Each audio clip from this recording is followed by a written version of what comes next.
оқушылар. Біз бүгін қазақ халқының салт дәстүрлері деген тақырыпта ашық сабағымызды бастаймыз. Бастамай тұрып бірінші біз топқа бөліп алсақ, иә? Бәріміздің кітап дәптеріміз қолымызда ғой, иә? Қазір ұлттық біздің ойындарымыздың бірі асық ату, иә, білесіңдер, иә? Осы асықтың қалаған түсінен біреуін таңдап, бізде мына жерде Тілашар, Байғазы, Жетата, Сүйінші топтары бар. Әр топ асықтың түсіне қарай 4 топқа бөлініп отырайық. Иә, кезекпен асық таңдайық. Қазір отырайық па? Иә, отыра беріңдер. 4 тұсқа байланысты топқа отырамыз.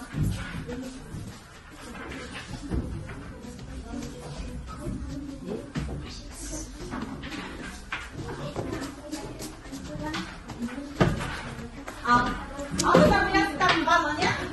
Ал, енді ашамыз дәптерді, үй жұмысына дайындаламыз. Ал балалар, біз үй жұмысына бірнеше тақырыпта зерттеу жұмысын бердік, иә? Ал бізге салт дәстүрдің шығу тарихы, бұрынғы салт дәстүр мен қазіргі заманғы салт дәстүр, тұсаукесер мен сүндет той, базарлық пен Тілашар тақырыптарында зерттеу жұмыстары берілген, иә? Ал топ ақылдасып жүрейікші, қай тақырыпты кім таңдайды?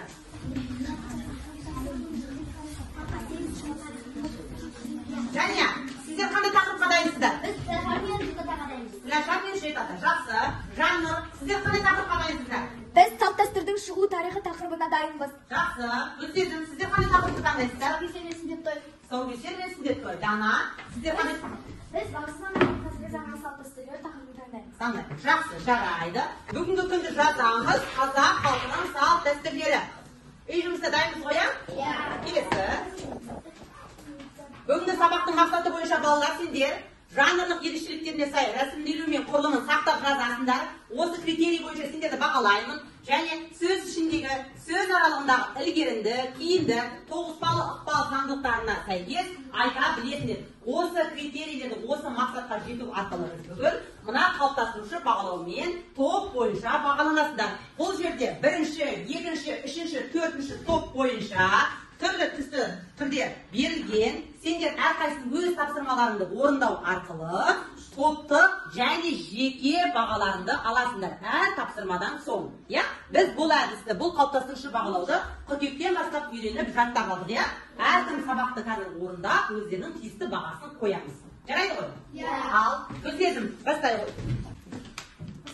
Сүндет ислам дінінде ер баланың жыныс мүшесіндегі тері бөлшегін кесу арқылы жасалатын ғұрып. Сүндет әуел баста араб халқының әдет-ғұрпы болатын. Сүндет мәселесі Құранда баяндалмағанымен, көне араб поэзиясы мен хадистерде айтылған. Сүндет Мұхаммед пайғамбардың сүннеті болғандығы үшін де мұсылман халықтарында ерекше маңызға ие болды. Меккеде ер балалар 3-7 жастарында сүндетке отырғызылады. Бұл ғұрып тахар деп аталады. Сүндетке отырғызылатын баланың құрметіне арналып, той думан жасалып, балаға ең әсем киімдер кигізіп, атпен серуендетеді. Мысырда ол баланы 5-6 жасында сүндеттейді. Жарайды, Гүлсезім бағаларыңды қоя беріңдер. Жақсы, Әли. Сүндетке отырғызатын адамды ерекше құрметтейді. Қазақ халқында сүндетке руды қожа болғандар қарып келсе, қазір медицина қызметкерлері жүзеге асырады. Бала тез жүгіріп кету үшін баланың тұсауын кеседі. Баланың тұсауын баланың аяғын ала жіппен байлайды. Ала жіп аттамасы деген ұғымда шыққан ырым. Баланың аяғын ширақ жүретін адам кеседі. Баланың алдында 3 сағат тұрады. Егер де бала домбыраны таңдайтын болса, онда бала күйші болады деген ырымда.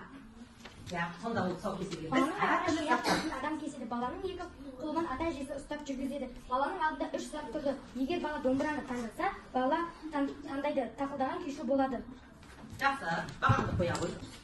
Бағысы мен қазіргіде өзгешелікпен қарасақ салт дәстүр негізі өзгерген, бірақ ол көбіне білінбейді. Осы дәстүр немесе оның айырмашылықтары да бар. Онда салт дәстүрлер өзгеріп, жаңа салт орнатылды. Егер өзгеріске енген жағдайда оны дәріптеу керек. Бұрын ұпас, лақа, сырға, той деген салт дәстүрлер болыпты, оны ерекше қолданыпты. Мен қазіргі заманның айырмашылығы бір-біріне мүлде ұқсамайды. Ұқсас болғанда да құрметтеу керек. Көрдіңіз баласына, бұрынғы замандағы салт дәстүрлер мен қазіргі заманның салт дәстүрлерінде бізде біраз айырмашылықтар бар екенін көрдіңдер ғой, иә? Жақсы, келесі, Дарина, сіздерден кім бастайды? Ажар. Ауылдың дір мен шешен ақсақал хасанның шақыру бүлдіршіннің тілі. Жеке-жеке сөздерді айтуға икемделе бастаған икемделе бастаған тілін тез шығу үшін дәстүр тілашарды қолданады. Тілашар тойы жасалады. Мал қойылып, ауылдың ділмар қариялары арнайы шақырылады. Жетата. Әр адамның өз жетатасы бар. Олар руына қарай байланысты. Әр адам өз жетатасын білуі міндет. Жақсы, Ленор келе ғой, бағаңды қоя ғой. Бала өзінен бастап, әкесі, атасы, бабасы тағы да басқа жеті атасының нақтылы есімдерін. Жеті атаға бала, әке, арғы ата, баба, тек ата, тек ата осылай басталады. Жақсы, Яғана. Ұлттық бірегейлікті сақтап, мәдениетті дамытуда салт дәстүрдің маңызы зор. Рухани құндылығымызға айналған салт дәстүр мен әдет-ғұрыптың ұрпақтан ұрпаққа жасалған. Ал, мына суретте қалай көрсетіп тұрсыңдар? Кім? Дана жауап беремін дейді. Ризат Саттархановтың әлем чемпионы болғанына қазақ елінен сүйінші сұрау. Жақсы, сонда сүйінші деген біз жақсы, қуанышты қабадан сұраймыз, балалар, иә? Жақсы. Келесі сурет. Ал, мына суреттен кім жауап берді? Гүлсезімнің тобы бірінші қол көтерді. Бұл суретте ата балаға бата беріп жатыр. Бұл дәстүр бата беру деп аталады. Жақсы, жарайсың, тобыңа ұпай алып келдің. Гүлсезімнің орнын қоя ғой бағаларыңды. Келесі сурет. Ал, мына сурет қалай деп ойлаймыз? Балалар ойыншықтар мен мен әкеп жауап беремін дейді. Бұл салт дәстүр базары деп аталады. Бір қаладан ойыншық сатып әкелсе, оны туысқан інісіне сыйлайды. Кім қосады ойынға? Базарлық туралы өзінің кім қосады? Біреу бір жерге келсе, балаға сыйлық алып келеді. Сыйлық алып келіп, балаға сыйлайды. Бұны базарлық деп атайды. Жақсы, жарайсың. Келесі сурет. Ал, мына суреттен кім жауап береді? Жаня. Бұл қызды ұзату деп аталады. Не olur? Бұл беташар дәстүрі. Yani kelin. Kelinin beti aşın үшін жасалатын дәстүрі ырымы жақсы. Келесі сурет бізде. Ал, атасы, баласы, әкесі затор. Жеті ата, яғни бал немересі атасынан жеті атасы туралы сұрап жатыр. Бұл тақырып жеті атаға сәйкес келеді бұл сурет. Жақсы, жарайсыңдар. Бізге тақырыптағы суреттерге қарап, қазақ халқының салт дәстүрлері екендігін. Енді балалар, біз жаңа тақырыпқа сәйкес қазақ халқының салт дәстүрлеріне есімдерге залгу әдісі арқылы жазба жұмысын дайындап келдім. Жазба жұмысында сөздердің, әріптердің арасында сендерде қазір математикалық түрлі фигуралар. Осы фигуралардың арасынан зейіндеріңді тұрақтандыра отырып жазуды жазып шығарсыздар. Әрқайсыңызға қазір алдарыңызға тапсырма беріледі. Топ бойынша бір тапсырма, яғни берілген сөйлемдердің арасынан біз мәтін құрастырып шығамыз. Жарайды ғой, иә? Әрқайсымыз бір-бірінен алайық. Бәріміз бір-бірінен алып жазайық. Зейіндеріңізді тұрақтандыру мақсатында міне тақтада шығарып қойдым. Осы терминдер, осы фигуралардың арасынан бізден жазба жұмысы шығады.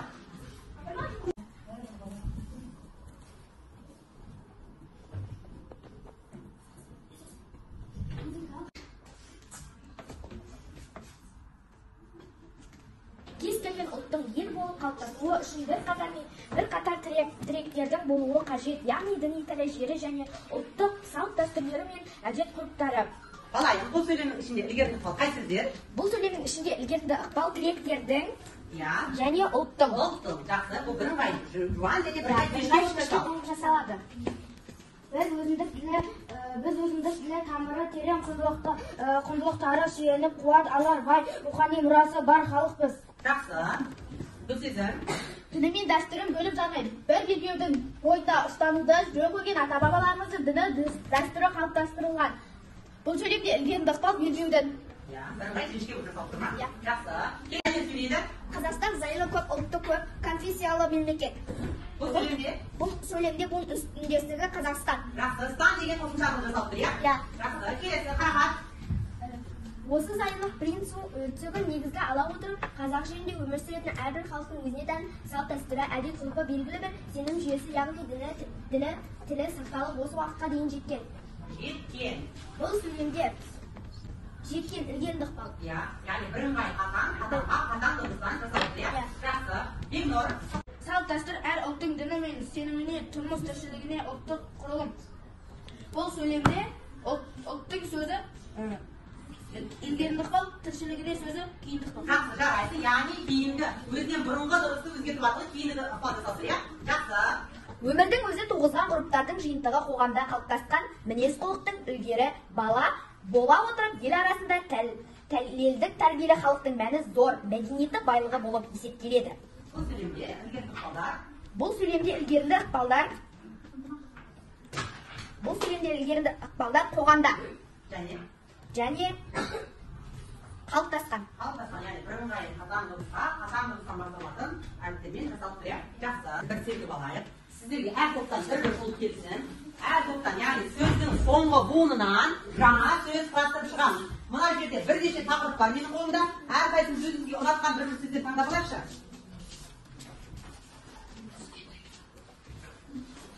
Ал әрқайсымыз бір сөзден екі сөзден алып қоямыз. Яғни ең берілген сөз мына жерде бірінші тұсаукесер және шілдехана тобы сегізінші тобына келіпті. Яғни осы сөздерден жаңа сөз құрастырасыздар. 10 секунд беремін, тез топ қол бақылдатып алайық. Кімнің сөйлейтіні қандай сөз айтасыздар? Бірінші балайдың тобы аяқ бітіп қойыпты. Байғазы тобын тыңдайық жаңыр. Байғазы тобын қайда сөз келді? Біздің топқа сүндет той мен байғазы. Сүндет той дейді, қайсы? Тойхана. Сүндет той дейді. Тойхана дейді. Балалар тыңдаймыз. Ымыра, рахмет. Рахмет. Яғни сөздің соңғы буынына жаңа сөздер құрастырды, иә? Келесі сөздер қандай сөз? Байғазы. З деп аяқталып тұр, иә? Қалай? Зырла. Ла. Рахмет. Ла. Лаура. Рахмет. Мет. Метал. Ала. Жақсы жарайсыңдар байғазы тобына. Тұсаукесер сөзі берілді. Сержан. Жанармай. Майып. Опас. Опас деген қандай мағынаны береді, Жанат? Опас дегеніміз ол ерте заманның адамдардың бір-біріне сырласу рәсімі. Бұл да біздің ескі салт дәстүр дейсің ғой? Иә. Жақсы, жарайсың. Келесі сөз опас, ас деп аяқталды. Асық. Жарайсыңдар. Келесі сөздер қандай сөз? Шілдехана. Кім бастайды? Науа. Уақыт. Қытырлап. Лақа. Қамыс. Яғни сөздің соңғы буынынан жаңа сөздер шықты, иә? Келесі топ бізде Күләшар тобы. Кім бастайды? Қай сөз келді? Күләшар Шардара. Дара менікі. Кіші. Намыс. Бұл топта біздің бүгінгі тақырыпқа сәйкес шілдехана деген сөз шықты, иә? Жаңа сөздер. Біз және жеті ата таныдық. Жеті ата тас. Асық. Ықпал. Алуан. Ана. Нан. Ал бұл топтың ерекшелігі бүгін біздің ықпалдарымыздан, дәстүрлерімізден деп тұрды ғой. Сүйіш топ екеуі. Келесі топ бізде барымта тобы. Қандай сөздерді алдық? Біз барымта тобы барымта деген сөзді алдық. Барымта таға. Ғашкер. Керқұла. Лақап. Ата. Біз керқұла деген қайса оқып өтіп жатырық, жақсы. Келесі сөздерім? Сәлемдеме. Кім бастайды? Сәлемдеме Мейрам. Рамазан. Заңғар. Ара. Арты. Tamam, жақсы, жарайсыңдар. Бір серік алды, келесі әдіс бойынша бізде есіктердің алдарына бүгінгі тарап бойынша балалар бізде екі тапсырма берілген. Қарапта тыңдап алайық. Бірінші тапсырма біз мына алдымызға тарқатылған қағаз арқылы біз орындаймыз. Яғни өздерінің ойларында ретроспекция. Яғни біз осы тарауда қазақтың салт дәстүрлері және буын үндестігі ықпалының түрлерін таныстық, иә? Әр топқа қазір мен тапсырманы беремін, тез орындап белгі береміз. Алдарында маркерлер бар балалар. Топқа бақыласып кесіп жұмыс жасаймыз. Жаннор, міне сізден топтарыңызға. Бірінші тапсырмада ықпалдың түрлеріне мысал жасаңыз, екінші тапсырмада сөз мысал келтіреміз.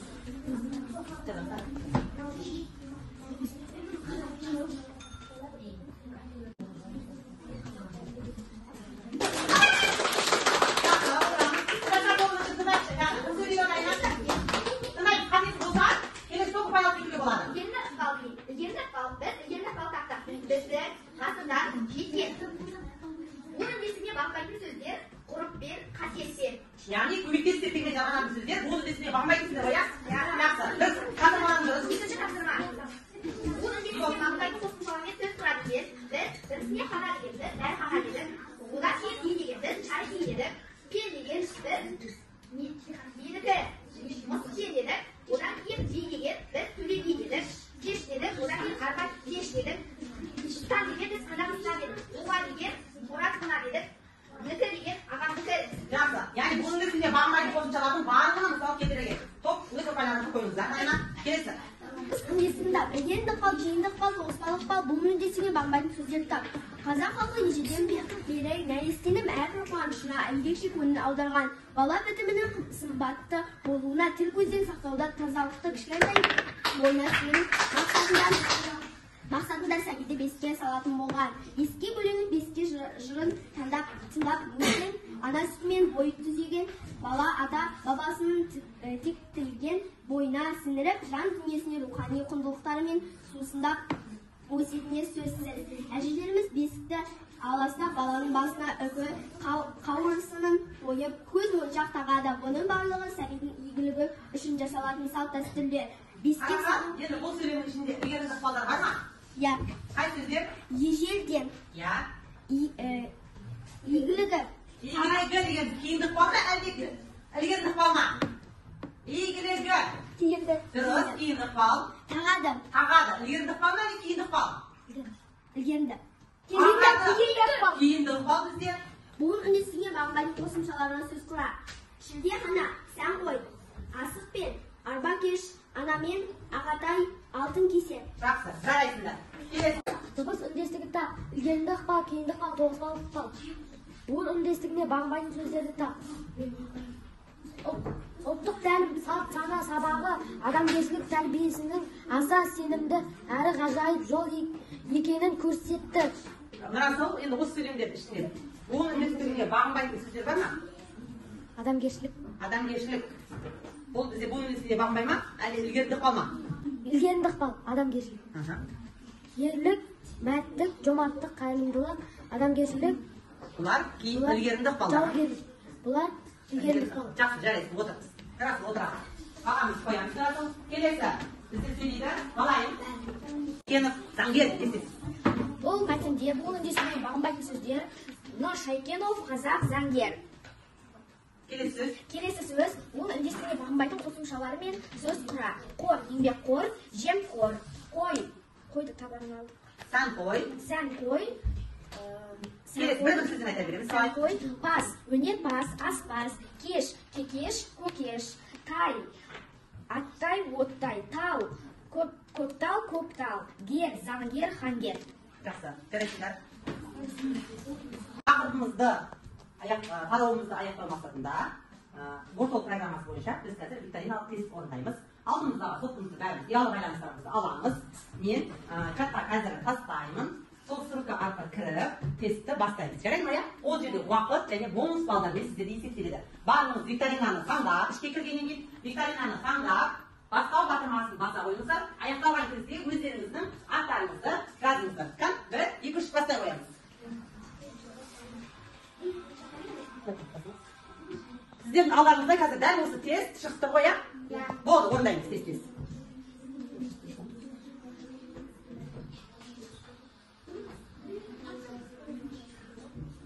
Болды, орындай береміз.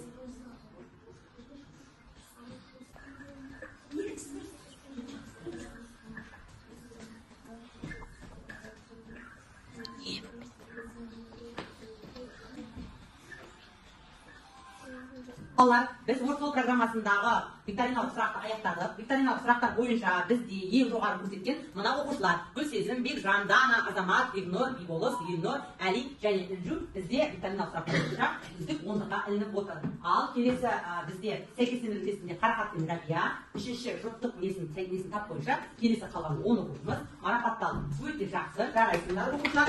Бүгінгі сендердің мағаларға тоқталып кететін болсам, бізде әрбір сүйінші топ болсын, Тіләсар тобы болсын, Барымта тобы болсын, Байғазы тобы болсын, бізде толық, бізде оқушылардың барлық сабаққа қатысты, яғни қалыптастырушы бағалау, әр тапсырма бойынша біз барлық бағаны толық ала алдық. Өте жақсы, жарайсыңдар. Бізде тарау аяқталды балалар. Сол себептен не жұмысына сендерге ескірген, көнерген, қазір қолданыстан шығып қалған